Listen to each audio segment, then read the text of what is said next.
बाबा किसी बात पर नायला से सख्त नाराज हैं। उन्होंने किया ही क्या होगा, वो एक समझदार शादीशुदा खातून है। अस्सलाम वालेकुम, गुड इवनिंग।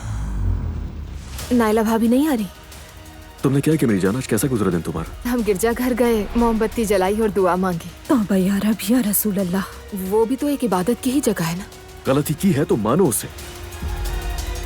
हजरत सलाहुद्दीन अय्यूबी ने जब जमीन पर सलीब देखी तो क्या उन्होंने उसे उठाकर ऊंची जगह नहीं रख दिया था? अगर तुम इज्जत चाहते हो तो इज्जत देनी भी पड़ती है। बहू के लिए मस्जिद भी और गिरजा भी अल्लाह का घर है। उसे सही गलत डराकर नहीं बल्कि मोहब्बत से सिखाओ। एक सच्चे मुसलमान के लिए जगह नहीं, ईमान अहम होता है।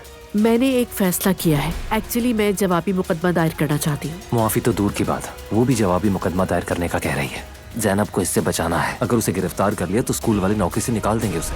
क्या गिरफ्तारी भी हो सकती है?